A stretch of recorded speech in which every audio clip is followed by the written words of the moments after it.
The Patreon pick this week was the 1996 film Scream, as requested by Grapeseed Oil. Tanner, you want to take this one for us? Dude, sure. So, Scream is about a little, maybe not a little, a suburban town in California where a girl is fucking murdered by a guy in a mask, and then they're like, who the fuck is the guy doing the murdering? And then he does some more murdering, and then they catch him. Here's my fun fact about Scream. The high school they were going to shoot the scenes in suddenly canceled on them because for some reason the high school thought it was going to be a comedy, and when they found out what kind of movie it really was, they were like, no, we're not going to do that. And because of this, under the special thanks thing, the producers put and absolutely no thanks to this. I think it was like the Santa Rosa High School or something like that. That's pretty fun. Yeah. Well, I don't know about you guys, but I enjoyed Scream quite a lot. Quite a bit more than I was expecting to, TBH. Like, going into this, I definitely thought that it was going to be decent at the very least, because I've heard very good things about Scream over the years. But, like, I just wasn't expecting to hold up quite as well as it did. Yeah, I completely agree. I thought it was okay, personally. Yeah, I have very minimal exposure to this movie in the past. The only thing that I remember was the scene where the chick is in the garage getting beers, and then all of a sudden Ghostface is in there, and she tries to escape through the doggy door, and then dies by not getting her head chopped off, but getting strangled by the garage door. For some reason, I have a memory of that when I was a child. That's like the only thing I remember from any horror movie. I don't know why that memory has stuck with me, and then that garage scene popped up. I was like, oh, holy shit, is that this one scene? And then sure enough, it happened. The only other, like, off-putting thing, too, is, like, seeing Matthew Lillard in this movie, because I literally, because he was such a staple Scooby-Doo character for so long, and I watched that movie so many times, it's hard for me to see him any other way. So seeing him in this movie, especially, like, younger than in that movie even, was super off-putting, but I thought it was fucking funny, dude, especially because he's not doing the Shaggy voice, but it's still his voice, and so at the end when it's like, man, I think you cut me too deep, I'm fucking dying, man. That shit was so funny, even though it wasn't supposed to be. I mean, I think to a degree it was supposed to be funny, though. This film does have some camp to it. Yeah, I mean, I agree with Nico. I think this movie held up pretty good. I wasn't sure what to expect going into this movie. I knew it was, like, one of the staple, like, horror movies. Like, if you were to, like, think of a horror movie, this is probably one that comes to mind. I don't know if this is for better or for worse, I like how mortal they made the killer in this movie. Because, like, in literally every other movie, there's a killer and you can't do shit to him. He just comes after you no matter what. In this movie, the dude's getting fucking bashed in the face by fridge doors, by regular doors, they're barring doors, he can't get to them, they're stopping him in almost every conceivable way. And you're kind of sitting there like, there's no way this guy is an efficient killer. And I think that's kind of funny too, because by the end of the movie you realize it's just basically two high school kids. And you're like, wow, even though like they're getting their shit rocked, they're still like murdering people and they're just high school. So yeah, I thought the acting was pretty decent. I don't really know what else to say about this movie. I'm not good at breaking down these movies. I'll leave that to you guys. I agree with your point about the killer. I think it makes him feel much more real and like the threat way more tangible, where it's like, okay, this is like very much like a physical dude that you could do something to stop, but like, are you? One improvement I kind of wish they made is, I'm assuming that they only had one of the guys on the voice thing and then one of the guys in the costume. And a lot of this movie is, playing on different slasher tropes. And one of the very prominent tropes is like the teleporting slasher.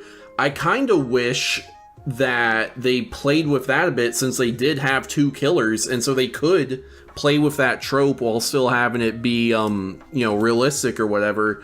But instead, what you kind of end up with is that, like, every scene with the killer, you're pretty reasonably aware of, like, where he is and how he got there. I think there was like one scene at some point where he was, like, chasing someone around, and it felt like he, like, got on their ass, like, really quickly after they, like, just like try to incapacitate him or some shit. So I feel like that's kind of around where you're talking about, but I don't know. It didn't stand out enough to me for me to think, okay, that was them like playing with that trope and having them both, and we never see both of them in the costume either, so yeah, but we do see lots of other people in the costume, so I feel like it's pretty reasonable to assume they may have 2 costumes for them. Which Maybe, on that point, were you guys aware of the big twist that there's 2 killers going into this? No. no. No, I knew nothing about the movie. Yeah, I was aware of that one, so I was like trying to pay attention for like, ooh, like are they hinting at this sort of thing like here and there?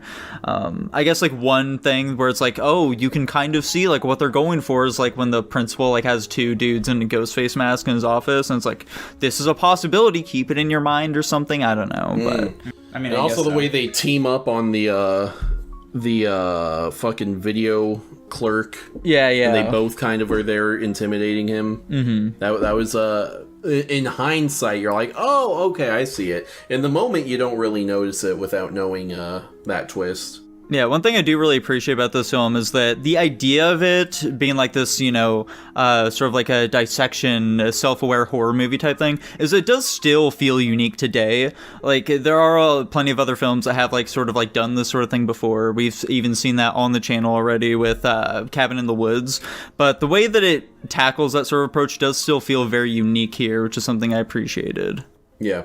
I think my biggest, like, issue that I kind of have with it is like I do think it's really stupid and immersion breaking that at the very end they start stabbing each other before finishing the job. It doesn't make any sense no matter what you say, and it kind of feels like the writers got to that point in the film and were just like, oh shit, how do we get our girl out of this situation? Counterpoint, Dylan. Tanner. There's I'll I'll be so impressed if you have a decent counterpoint to this. Dude, they're clearly just psycho deranged out of their mind. They thought they were just gonna finish the job really quick, so they're like, hey, let's just get a jump on the ball here. Let's just stab each other. They've shown themselves to be reasonably competent the whole movie. They're able to like clone cell phones.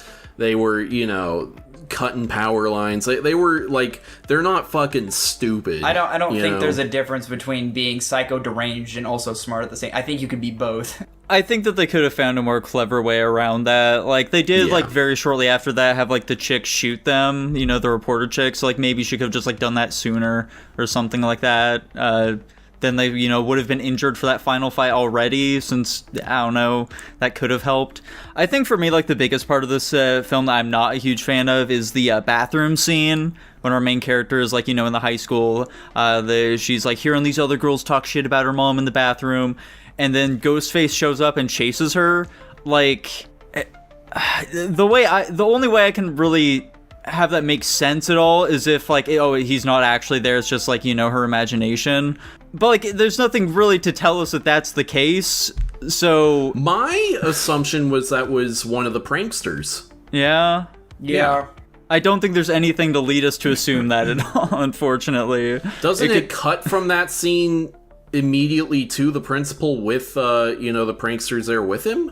I don't think so. I think it cuts, like, her outside talking to her friends or some shit. Because, like, she just doesn't bring it up after that. I think she escaped rather, so... I'm pretty sure that was just, you know, them leaning more into, some of the kids are being shitty and wearing the costume to freak people out.